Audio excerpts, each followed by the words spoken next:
네, 2부 후다닥 시작해 보도록 하겠습니다. 자, 지난주에 경제지표, 미국에서는 총 9개의 경제지표가 나왔는데요. 50bp 금리 인하의 미련을 좀 내려놓게 해주기 위해서 전반적으로 경제지표가 그렇게 나쁘지 않았습니다. 자, 첫 번째, 시카고 연방준비은행 전미활동지수는 5월 달에 마이너스 0.03이었는데 6월 달에 마이너스 0.02였다. 뭐 아직까지 마이너스이긴 하지만 그래도 0.03보다 0.02가 좀 위에 있는 거죠. 자, 또 하나 5월 달에 마이너스 0.03이라는 수치도 원래는 지난번에 발표했을 때 마이너스 0.05였는데 다시 계산기를 두들겨 봤더니 0.05까지는 아니고 0.03이야. 그러니까 이 시카고 연방준비은행 전미활동지수는 0.05가 아니라 0.03이었구나. 그런데 6월 달에 이거보다 조금 나아졌구나.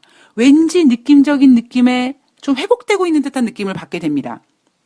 그죠? 그러나 여전히 2018년 12월 마이너스 전환 이후에 계속 지금 마이너스가 진행되고 있다. 자, 그런데 와, 0.05가 아니라 0.03이네? 이번에 0.02네? 그러면 인간의 심리는 어떻게 작용됩니까? 야, 요거 조금 있다가 플러스 되겠는데? 요렇게 된다는 거죠. 그래서 시카고 연방준비은행 전미활동 지수조차도 여전히 마이너스고, 예. 그러나, 이거 조금 있으면 회복될 거야. 뭐 이런 기대감을 심어줬던 지표가 됐고요. 6월달 기존주택 판매는 전월 대비 1.7% 감소해서 527만 채가 됐다고 합니다. 자, 월가 전망치도 증가될 거라고 보진 않았던 것 같아요. 월가 전망치는 0.6% 감소될 거다라고 예상했지만 월가 예상보다 더 부진했죠. 자, 그러나 6월달 기존주택 판매가 월가 예상보다 더 부진했지만 이거를 회복시켜줬던 지표가 뭐냐면 바로 신규주택 판매입니다.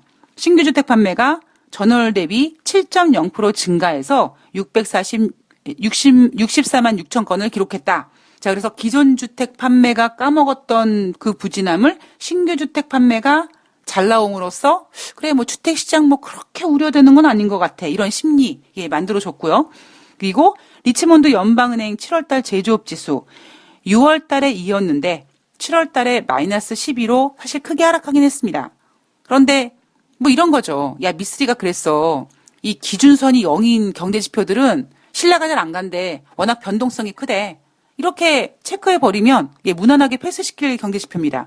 자, 그리고 7월달 마킷에서 발표한 제조업 PMI 지표, 구매관리자 지수 50.0이었습니다. 자, 2009년 9월 이후에 지금 118개월 만에 가장 낮은 수준이라는 거죠. 이 50.0이라는 수치는 이 PMI 지표의 기준이란 말이에요. 50 이상이면 경기 확장, 50 이하면 경기 위축. 자, 그동안 미국이 중국과 거의 비슷한 날, 유로존과 거의 비슷한 날 PMI 지표를 발표하면 여전히 미국도 전월 대비 부진하지만 그래도 PMI 지표가 발표돼서 뉴욕 증시가 하락하면 뉴욕 증시는 이렇게 얘기하죠.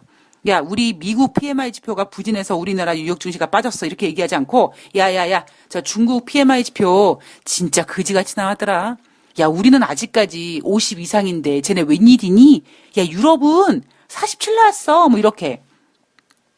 그동안에 50 이상에서 놀다 보니까 상대적으로 부진했던 유로존이나 중국 PMI 지표가 더 부진했고 그 부진함으로 인해서 뉴욕 증시의 하락을 뭔가 이렇게 좀 이렇게 포장을 했는데 이제 미국 PMI 지표도 가만히 있어봐. 이거 얘네들 조금만 있으면은 앞자리가 사로 바뀌겠는데 뭐 이런 우려감이 생겼었죠. 예. 자, 그리고 2009년 9월 이후에 118개월 만에 가장 낮은 수준이라고 합니다.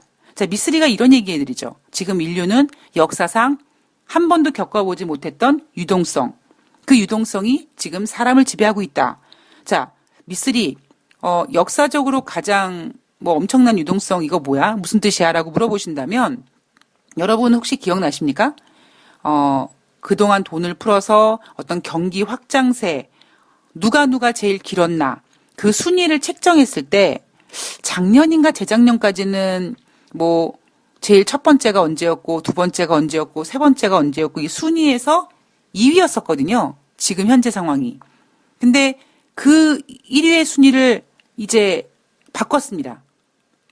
그러니까 인류 역사상 가장 긴 경기 확장세를 유지하고 있다라는 겁니다. 지금 현재. 그게 무슨 뜻입니까? 아, 경기가 계속 좋아지고 있는 게 가장 길게 이어지고 있어라는 말도 되지만 한편으로는 와, 그만큼 돈이 어마어마하게 풀렸기 때문에 그런 현상이 벌어지는 거야 라고 해석을 해야 된다는 거죠. 그런 해석이 나와줘야지만 금융위기를 우리는 이겨낼 수 있습니다. 그거 안 되면요. 그거 인지하고 있지 않다가 금융위기 당하면요. 진짜 답이 없습니다. 자, 어쨌든 7월달 마켓 PMI 지표 2009년 9월 이후에 118개월 만에 가장 낮은 수준이다. 그 얘기가 뭐냐면 결론적으로 이제 그 경기 확장세가 뭐 110 몇 개월, 뭐 120 몇 개월 이런 지표들이 많이 나왔었는데요. 그만큼 오랫동안 확장했다가 이제 그 정점을 찍고 꺾이는구나. 그런 인식을 하셔야 된다는 거죠. 자, 그리고 6월달 내구재 수주 전월 대비 2.0% 증가했습니다. 월가 예상은 0.5% 증가할 거라고 예상했지만 월가 예상보다 4배나 잘 나왔죠. 자, 그리고 대신에 5월달 내구재는 원래는 전월 대비 1.3% 하향했어요 라고 발표했는데 다시 계산기를 두들겨 봤더니 1.3%보다 더 부진했습니다. 2.3% 하향 조정됐었습니다. 즉 그러니까 어찌 보면 월가 예상치 0.5% 예상보다 더 잘 나왔던 2.0% 증가는 5월 내구재를 다시 계산했더니 원래 발표 때보다 더 부진했다. 그 영향이 반영이 될 수밖에 없겠죠. 그러나 시장에서는 투자자들은 이런 이야기 듣고 싶어 하지 않아요. 야, 그거를 6월달 전월 대비 잘 나왔다는데 너 배 아프냐? 미쓰리? 뭐 그거를 그냥 잘 나왔으면 잘 나온 거지. 굳이 그거를 그렇게 5월달 그 수치가 더 부진하게 나왔기 때문에 더 상승 효과가 있고 그걸 또 굳이 그렇게까지 끄집어내야 되냐? 너 무슨 세계 경제 안 좋으면 너한테 안 좋은 일이냐? 이렇게 생각하실 수도 있겠지만 돈이라는 거에 있어서는 안 좋은 것도 저는 오히려 투자라는 거에 있어서는 좋은 얘기보다 나쁜 얘기를 더 많이 들어야 된다고 생각을 합니다. 예전에 어떤 청취자님께서 이런 말씀 해주셨죠. 돈다방 미쓰리는 증시가 좋아지면은 구독자 수가 떨어지고, 증시가 안 좋아지면 구독자 수가 올라간다. 미쓰리가 잘 되길 바라기 때문에 미쓰리가 잘 되길 바란다면 그럼 증시는 하락해야 되는가? 이거를 고민하시는 청취자님이 계셨습니다. 증시가 지금 안 좋으니까 돈다방 미쓰리 듣게 되죠. 들으시게 됩니다. 그러다가 이제 증시가 또 반등하죠? 그러면 이제 지금 앞으로 좋아진다는데 저런 리스크가 뭐가 중요해. 좋아진다는데. 이거 안 들으시는 거예요. 근데 제가 미쓰리가 앞으로 상황이 별로 안 좋아진다고 말씀드렸죠? 아주 못된 생각이지만 앞으로 상황이 안 좋아질 거기 때문에 전 돈다방 미쓰리가 아주 잘 될 거라고 생각합니다. 자, 여러분들한테 열받게 만들어 드리겠다고 하는 게 아니라 경제라는 것은요. 듣기 싫은 것도 특히 언제요? 시장이 좋을 때는요. 저 말고 거의 모든 전문가들이 다 좋은 얘기만 해줍니다. 여러분 지금 주식하시면 대박 납니다. 지금 주식하면 원금 회복됩니다. 지금 주식하시면 1억 벌 수 있습니다. 그렇게 얘기해 주시는 분들이 거의 대다수니까 좋은 얘기는 내가 가만히 있어도 시장 좋을 때 그냥 옆에서 그냥 귀가 안 들리십니까? 면봉으로 귀를 파면서까지 얘기를 해주니까요. 오히려 좋으실 때 더 리스크들을 체크하셔야 되는 그런 지혜로운 투자자가 되시기를 간곡히 원하고 바라고 기도하고 있습니다. 네. 자, 주간 신규 실업상 청구 건수도 전주 대비 1만 명 감소해서 20만 6천 명 기록했습니다. 시장 예상은 22만 명이었는데요. 시장 예상보다 이제 덜 나왔으니까 이 실업상 청구 건수는 덜 나와야 좋은 거니까 이거 좋은 지표였죠. 자, 거기에다가 6월달 상품 수지 적자도 이것도 덜 나와야 좋은 겁니다. 그런데 전월 대비 1.2% 감소했다. 적자가 줄었다는 얘기입니다. 자, 그리고 여기에 대한 이제 금리 인하 25bp를 확정 지어주는 50bp의 그 미련을 안드로메다로 보내버리는 지표가 금요일 날 나왔습니다. 그게 뭐냐면 바로 미국의 2분기 GDP가 2.1% 나왔다. 자, 월가에서는 2.0을 예상했고 레피니티브는 1.8%를 예상했다. 그러니까 약간 평균적으로 한 1.8에서 1.9 정도 예상했는데 2.1이 나왔다. 우와, 잘 나왔다. 잘 나왔으니까 미국 경기 죽지 않았어. 그러니까 굳이 50bp 인하해야 된다는 타락하지 말란 말이야. 자, 이거죠. 그래서 글로벌 증시는 미국 증시 같은 경우에도 금요일 날 이 GDP 잘 나온 것 때문에 상승 마감했거든요. 어찌 보면 시장에서는 그래, 뭐 미국 아직까지 살아있구나, 괜찮네 라고 안도하고 좋아하고 있습니다. 오로지 한 명만 빼고요. 예, 트럼프 대통령. 스트레스 받습니다. 제가 증권사 다닐 때 이제 실적을 이제 이렇게 해야지 뭐 인센티브도 받고 승진하지 않겠습니까? 근데 이제 가장 그 영업사원들이 스트레스 받을 때가 언제냐면 2월 달이거든요. 왜냐하면 물론 뭐 연휴가 있는 뭐 추석 설날 그런 것도 있지만 만약에 2월 달에 가뜩이나 30일이 안 되는 일자수에다가 설 연휴라도 끼면 그만큼 매매하는 날짜가 줄어들게 되고 그만큼 그 어떤 실적의 사이즈가 줄어들 수밖에 없죠. 거기에다가 이제 3월 말에 인사고가가 있기 때문에 승진을 앞두고 있는 영업사원들은 2월 달에 엄청난 스트레스를 받습니다. 이거 더 막 뭔가를 해야 되는데. 그래서 2월 달에 이제 어쩔 수 없이 뭐 설 연휴 끼고 그만큼 영업일 줄어들고 해서 전반적으로 실적 회포가 줄어들면 3월 달에 약간 무리를 하게 되죠.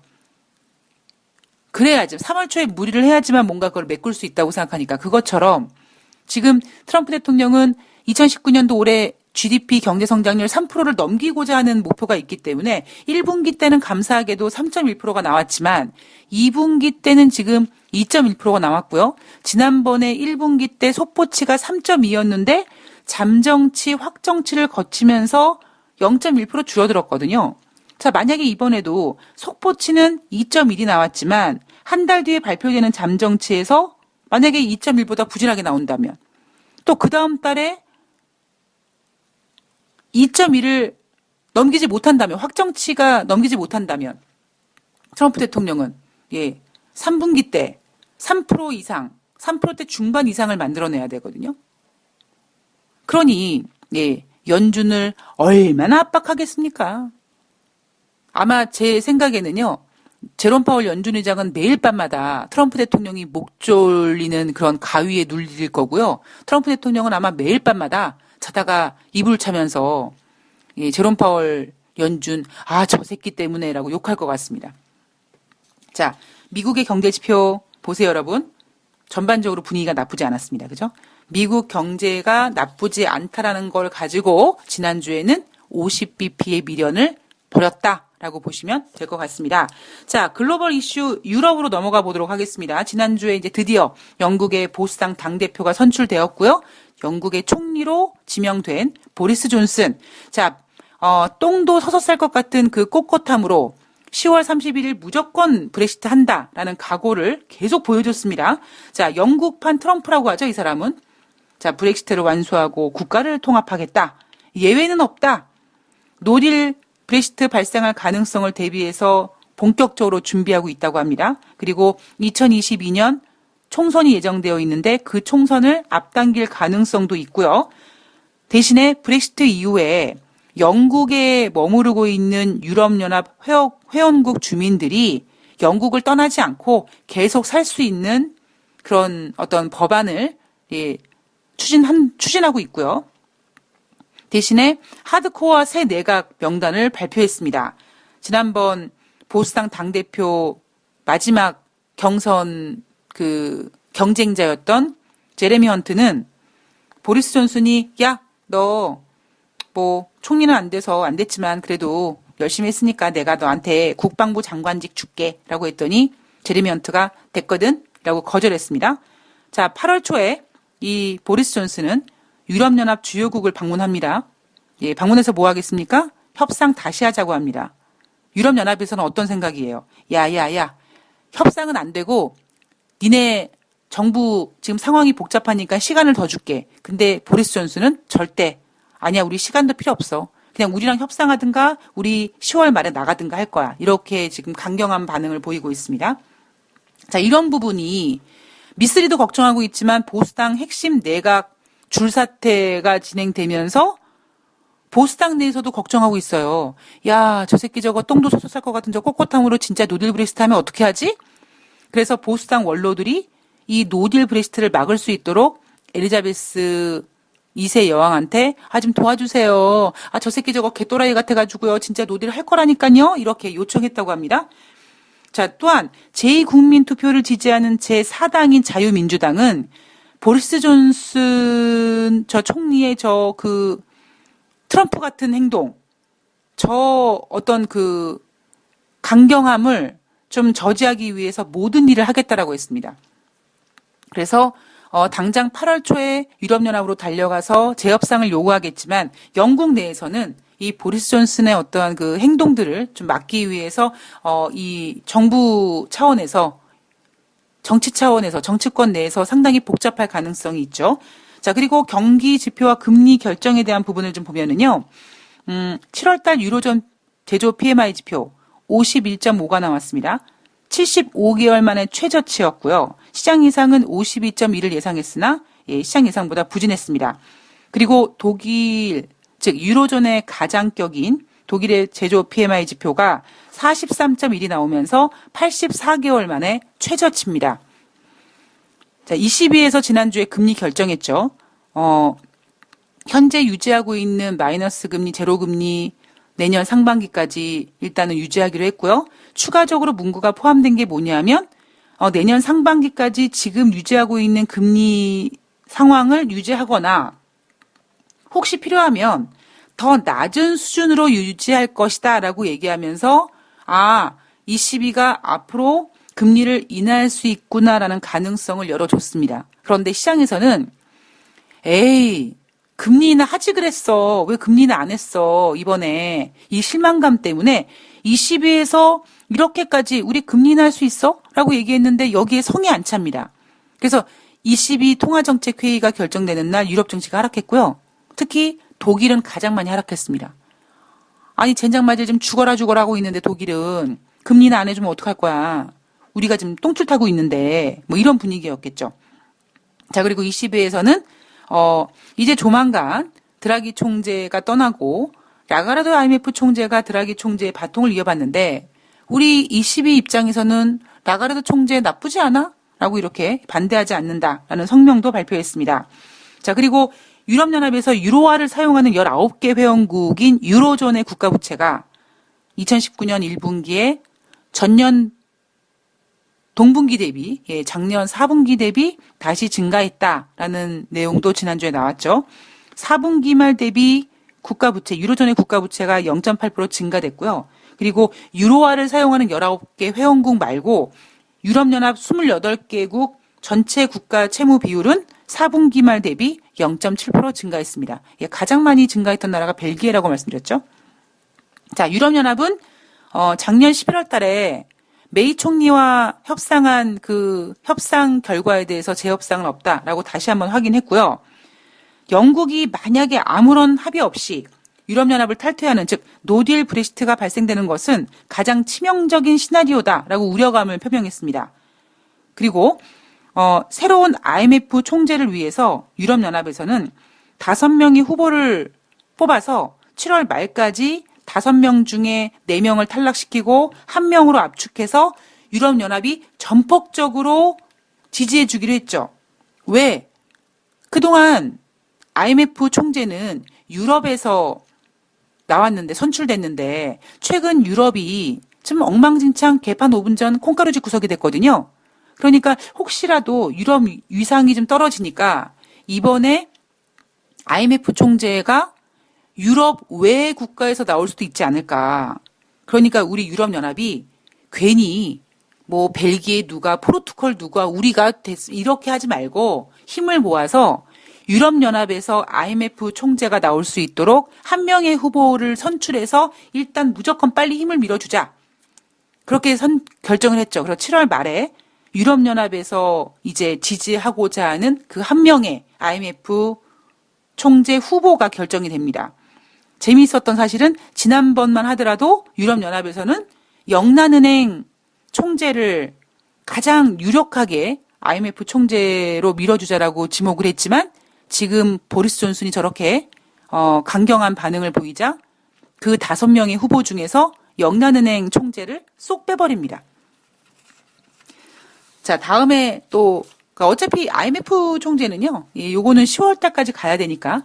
자, IMF에서 지난주에 2019년 세계 경제 성장률 전망치를 4월 달 대비 4월 달에 3.3이었는데 4월 달 대비 0.1% 하향 조정하면서 3.2%로 수정했습니다. 그리고 내년도 세계 경제 성장률 전망치도 기존의 3.6에서 3.5로 0.1% 하향 조정했습니다. 왜? 야, IMF 니네는 왜 자꾸 경제 성장률 하향 조정하니? 미중 무역 갈등과 브렉시트 불확실성과 지정학적 긴장 고조. 여기서 지정학적 긴장 고조는 이란의 호르무즈 해역 쪽을 얘기하고 있는 겁니다. 대신에 다른 나라들은 다 경제 성장률이 하향 조정됐는데 미국만 1.8%에서 1.9%로 상향됐습니다. 근데 보세요, 여러분. 아까 미국에서 1분기 GDP 경제 성장률 3.1%였고 2분기에 2.1% 나왔죠. 근데 IMF에서는 지금 1.9로 보고 있는 겁니다. 트럼프 대통령으로 봤을 때 환장할 노릇이겠죠. 자, 그리고 10월 4일까지 IMF 총재 후보 선정하겠다. 자, IMF 총재 후보를 선정하는 과정에서 지금 이 일을 진행을 맡고 있는 나라가 어디다? 예, 프랑스입니다. 프랑스가 지금 IMF 총재 선출의 어떤 진행 사항을, 즉 진행자 역할을 하고 있는 거죠. IMF에서 구체적으로 우리는 IMF에서 생각하고 있는 후보는 누구다 이렇게 후보는 언급하지 않았습니다. 그러나 어느 회원국에서도 배출이 가능하다고 했습니다. 그러니 유럽연합에서는 그냥 눈에 불을 켜고 가만히 있어봐. IMF 저것들이 유럽 외에서도 총재를 선출할 수 있을 거라는 거네. 야, 우리 유럽연합이 힘을 합쳐서 이 영국을 배제시키고 영란은행 총재를 배제시킨 5명의 후보에서 1명을 선출하면 무조건 단합해서 1명을 밀어줘야 된다. 이렇게 생각하고 있습니다. 자, 이란 문제로 넘어가 보면은요. 이란과 지금 영국은 서로 상대국 유조선을 하나씩 억류하고 있습니다. 이란은 영국의 스테나 임페로를 억류하고 있고요. 영국은 이란의 그레이스 1호를 억류하고 있습니다. 자, 그런데 이란이 지난주에 로하니 대통령이 어이 영국 우리 서로 한 대씩 억류하고 있으니까 서로 맞견하자. 퉁치자라고 했죠. 자, 새로운 총리 보리스 존슨에게 너 얼만큼 총리 자격이 있는지 없는지 얼만큼 협상 능력이 있는지 한번 보자 이런 간을 보기 위해서 내민 카드가 아닌가. 그리고 이란 정보부에서요. 미국 CIA에 협력한 간첩 17명을 적발했습니다. 이 중에 일부를 사형 선고 내렸고요. 만약에 선고가 이제 결정이 되면 교수형도 집행 가능하죠. 미국에서는 쇼하고 있네. 야, 저거 그런 일 없거든. 이란 저것들이 지네들끼리 좀 쇼하고 있는 거야. 이렇게 부정했습니다.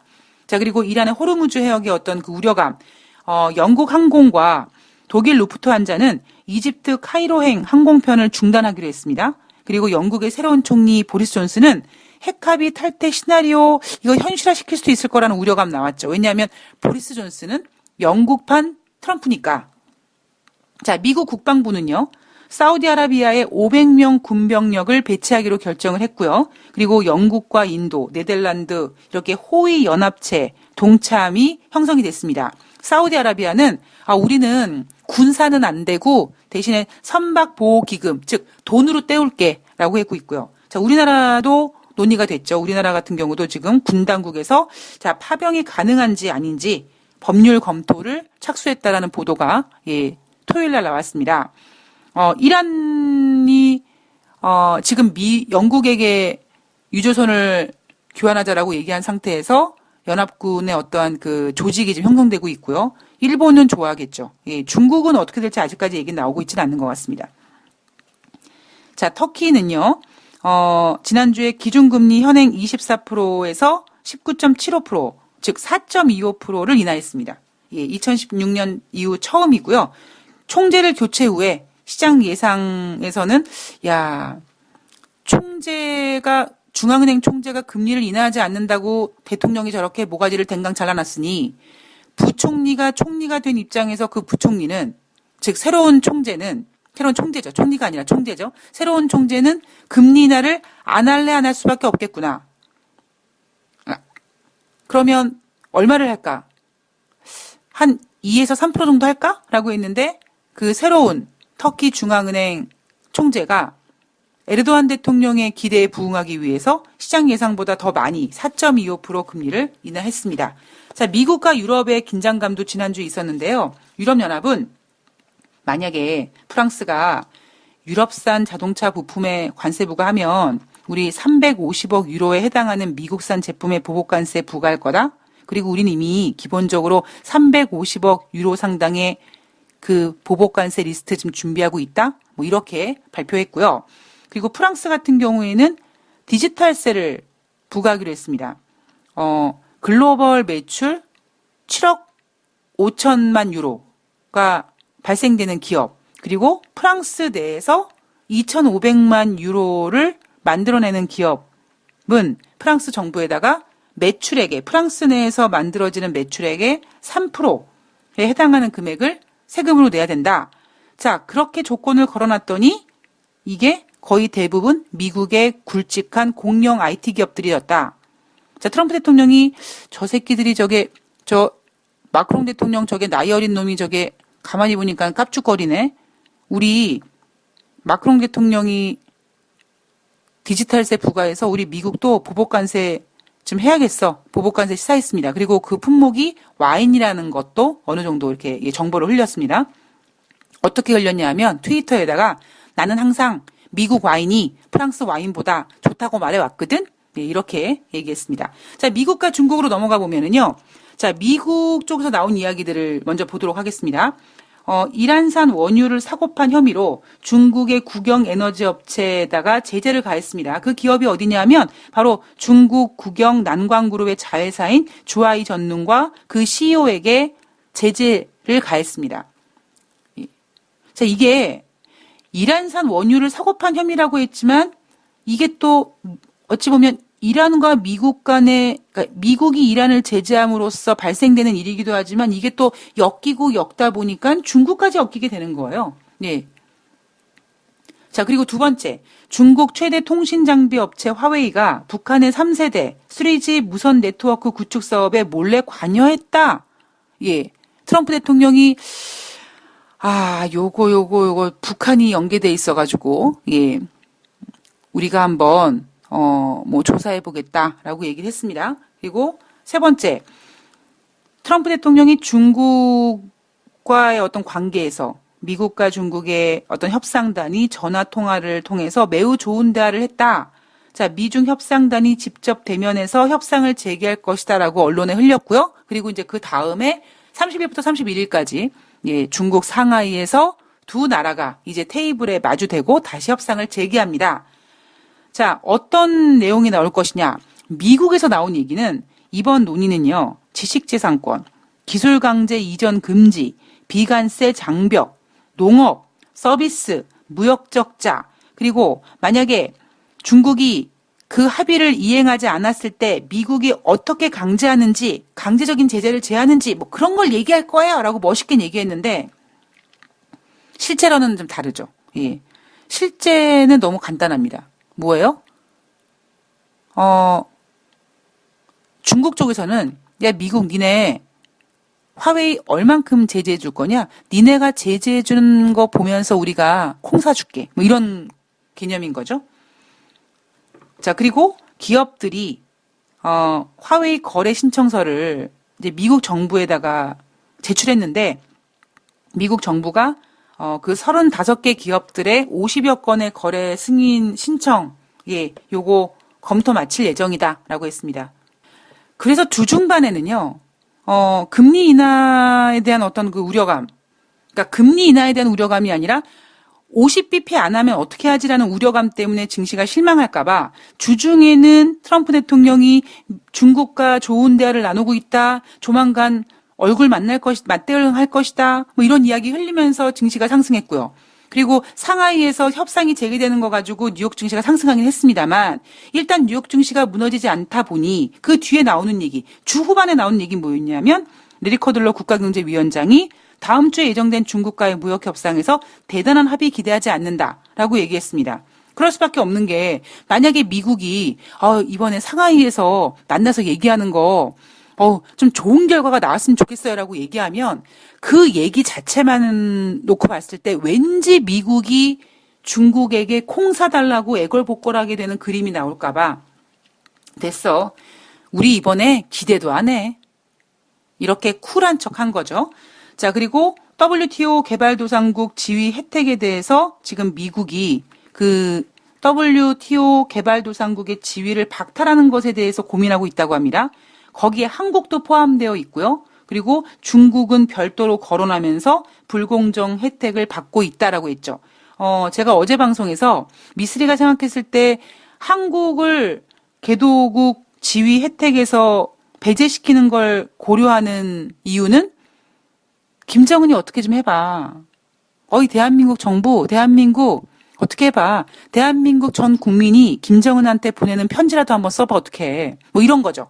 그리고 결국에는 중국을 겨냥해서 중국 니네 우리 미국과 어깨를 나란히 하고 싶다며. 야, 어깨를 나란히 하고 싶을 정도로 컸다고 하는 나라가 쪽팔리게 개발도상국 지위 혜택을 누리고 있냐? 뭐 이런 거죠. 예, 그래서 불공정 혜택을 받고 있다라고 중국을 겨냥했습니다. 자, 중국 입장은요.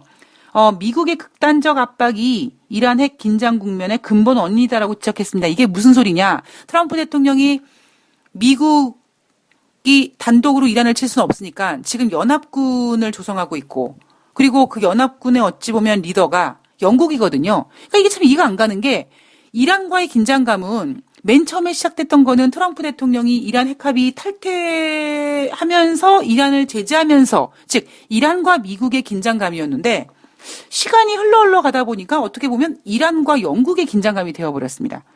그러니까 이란이 꼭 집어가지고 야, 트럼프 너 이란은 공격하고 싶은데 니네가 공격하면 너 노벨 평화상 못 받을까봐 지금 영국을 앞세워가지고 이렇게 하는 거지? 라는 거를 중국이 꼭 집어서 그렇게 알려준 거죠. 자, 그리고 중국 상무부가 퉁퉁 튕기고 있습니다. 어떻게 튕기느냐? 가만히 있어봐. 우리 중국이요, 미국산 콩을 지난번에 사주기로 했는데요. 그거는 그 미국의 콩이 필요한 기업들에 따라서 각 기업들이 필요한 만큼만 결정할 거라고. 이게 참 여러분, 미국 입장에서는 정말 안 이꺼운 얘기입니다. 중국은 사회주의 국가인데 중국 정부가 농산물 매입이 필요한 기업들한테 야, 니네 n분의 1씩 54만 톤 n분의 1로 나눠서 이만큼 사라고 하면 되는 거거든요. 근데 중국 정부가 어떻게 합니까? 나는 모르겠어. 나는 일단 그러니까 미국의 콩을 사주기로 하는 것까지만 그 루트만 풀어놓은 거고, 나머지 미국 콩을 얼만큼 사줄지는 내가 결정한 일이 아니라 그 콩이 필요한 기업들이 각자 전략에 따라서 사주는 거니까 난 모르세, 이거죠. 이거 여러분 미국 입장에선 상당히 약오른 멘트고요. 이게 어찌 보면 전형적인 중국 스타일입니다. 예. 이게 강남 스타일이 아니라 중국 스타일이죠. 자, 미국으로 얘기를 마지막으로 넘어가 보도록 하겠습니다. 자, 미국 내에서, 미국 당국이 구글, 아마존, 애플, 페이스북 이런 굵직굵직한 기업들을 대상으로 반독점 조사를 시작하기로 했다라는 소식이 지난주에 나왔고요. 미국의 PMI 지표, 6월 달에 50.6이었는데 7월 달에 50.0이 나왔네. 자, 이렇게 IHS 마키서 발표하는 PMI 지표가 지난주에 미국의 제조업이 안 좋구나라는 거 보여줬고요. 그리고 로버트 뮬러 특검 증언이 이틀 동안 진행이 됐습니다. 결론적으로 얘기하면 트럼프 대통령의 사법방해 행위에 대해서 무죄 주장할 수 없다. 이거 확인한 자리였고요. 또 하나는 트럼프 대통령 퇴임 이후에 사법방해 혐의로 기소가 가능하냐? Yes, sir! 이라고 했죠. 지금 민주당에서는 지난번에 트럼프 대통령 탄핵이 부결됐고, 낸시 펠로시도, 야, 탄핵시키지 마. 탄핵시키면 괜히, 이상하게 상황이 전개될 수 있으니까, 어차피 트럼프 대통령 재선은 안 될 거니까, 일단 대통령 자리에서 내려오면, 우리 이제 은팔찌 채워서, 호텔에 들여보내자. 이런 계획을 하고 있습니다. 그 얘기는 트럼프 대통령이 퇴임 이후에 로버트 뮬러 특검 증언 이 자료를 통해서 충분히 트럼프 대통령을 기소할 수 있다라는 거 보여준 거겠죠. 그리고 미국의 2분기 GDP 1.1%. 자, 트럼프 대통령은 경제 대통령이라는 타이틀을 달고 싶습니다. 자, 그런 상황에서 지금 올해 무조건 경제 성장률 3%를 넘겨야 되는데, 문제가 뭐였냐면, 금리 인하해야 되고요. 그죠? 그리고 강달러가 문제죠. 그래서 지난주에 혹시 트럼프 대통령이, 야, 중국이나 유럽이나, 이게 정부가 개입해서 중앙은행을 뒤흔들고 있잖아. 라고 얘기했습니다. 상당히 위험한 발언을 했죠. 혹시 시장에서는, 미국도 정부가 개입해서, 강달러 정책을 폐지하거나 혹은 미국이 갖고 있는 달러를 시장에다 내다 팔면서 달러를 약세화시키지 않겠나 이런 어떤 계획을 세우고 있지 않을까라는 시나리오가 나왔지만 트럼프 대통령은 환율 시장에 개입하지 않기로 했다라고 발표했습니다. 대신에 그렇다면 지난번에 중국의 위안화와 유로존의 유로화 얘네들이 뭐 이렇게 정부가 개입했다, 조작했다 이런 얘기를 왜 했냐 그러면 결국에는 10월 달에 중국의 환율 조작국 지정에 대한 힌트를 준 게 아닐까. 뭐 힌트보다는 이제 압박용이겠죠. 예. 이제 상하이에서 협상하니까 어이 중국 깝치지 마. 우리 미국 아직까지 니네 조질 수 있는 키 많어. 우리 10월 달에 니네 환율 조작국으로 지정할 수도 있다. 뭐 이런 어떤 그 압박용으로 사용된 게 아닌가. 저는 그렇게 생각을 하고 있고요. 그리고 대신에 트위터에다가 트럼프 대통령은 어이 제롬 파월 지금 움직이는 것이 가장 저렴하고 생산적이다라고 얘기했습니다. 이 멘트가 상당히 문제가 됐던 게 뭐냐면 시장에서는 이미 25bp를 인하하는 것에 대해서 거의 확정을 지은 상태에서 추가적으로 트럼프 대통령이 이렇게 트위터에다가 글을 올렸다. 이 얘기는 뭐냐면 결국 트럼프 대통령은 시장에서 지금 하고자 하는 25bp 인하가 아니라 50bp를 인하시키려고 하는 그런 어떤 압박을 한 것이다라고 해석이 되는 거죠. 자, 시장에서는 어느 정도 이제 25bp에 대한 그 결과를 받아들이려고 하려고 하겠죠. 그러나 문제는 트럼프 대통령이 용인하지 못할 것 같다. 조만간 다음 주에 당장 트럼프 대통령이 트윗질을 하든 뭐하든 해서 계속 연준을 추가적으로 압박할 가능성이 있지 않을까라고 생각을 하고 있습니다. 아까도 말씀드렸듯이 지금 IMF에서는 미국의 세계 경제 성장률, 그러니까 미국의 올해 경제 성장률을 1.9%로 보고 있기 때문에 트럼프 대통령 입장에서는 빨리 금리를 인하해야 하지만 3분기, 4분기에 3% 중반대까지 GDP를 만들어 놓을 수 있기 때문에 3% 이상을 만들어 놓을 수 있기 때문에 트럼프 대통령의 어떤 압박이 더 거세질 가능성이 높습니다. 지금 시장은 그냥 제대로 잘 가고 있는데 어찌 보면 그러니까 정점 찍었다가 완만하게 하향되고 있고 이 그냥 자연스러운 자연의 섭리 모습을 보여주고 있는데 이걸 누가 지금 인위적으로 조작하고 있습니까?